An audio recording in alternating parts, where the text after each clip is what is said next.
banana. Menos top. Para os hábitos alimentares.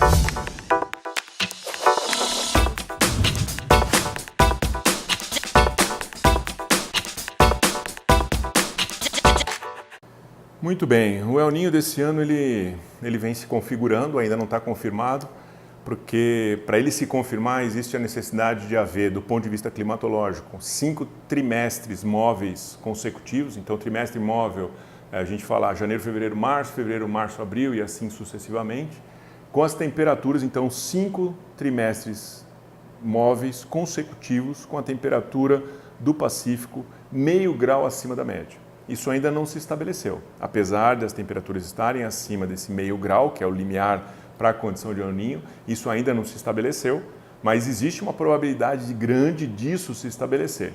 Tá? Agora, o ponto é que o El Niño desse ano é um El Niño que está sendo classificado como fraco.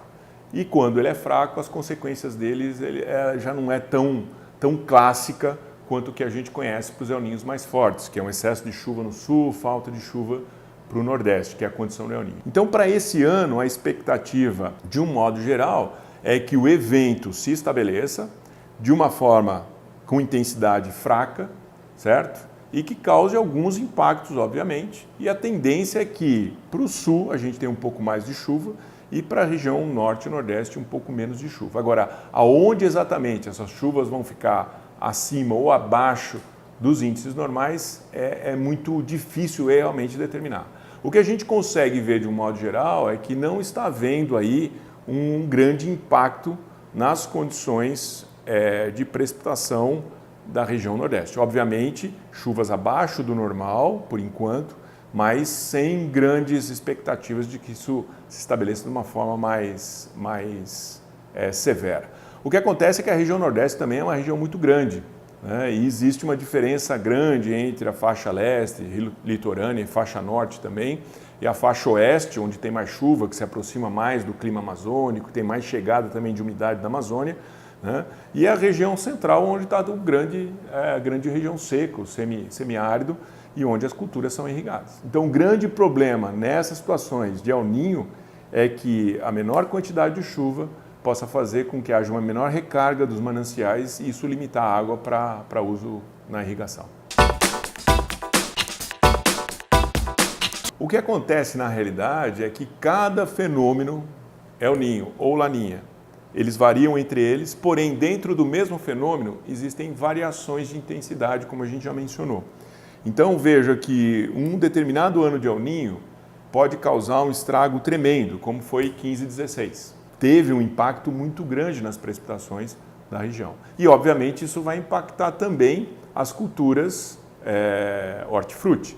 Agora, a diferença qual que é? É que as culturas hortifruti, na grande maioria das vezes, são culturas irrigadas. Então, o agricultor fala, olha, não tem efeito na minha cultura, mas se for um evento realmente extremo, isso pode causar efeito, como foi o caso, por exemplo, de 2011 e 2012, em que nós tivemos na região do semiárido uma seca bem grande, quer dizer, não teve recarga dos mananciais e houve falta de água para irrigação. Quando a gente fala de risco climático, ou quando a gente fala do que vai acontecer ou do que está acontecendo, é que os agricultores procurem o quê? Monitorar as áreas dele. Lógico, o agricultor sempre está preocupado com o que vai acontecer para frente, né? O que passou, passou, né? Mas é exatamente o que passou que vai mostrar, o histórico, que vai mostrar qual é o risco dele ter problemas nas áreas.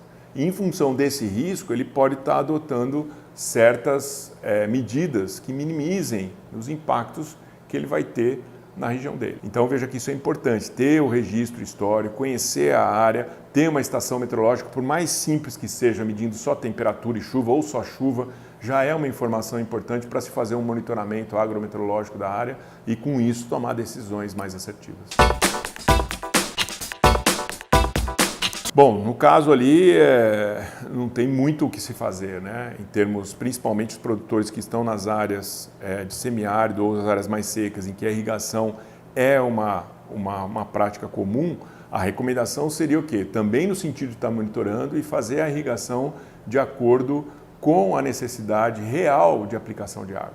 Seja pelo balanço hídrico, seja pelo uso de tensiômetro, seja pelo uso de qualquer outro tipo de sensor de solo ou na planta, tá?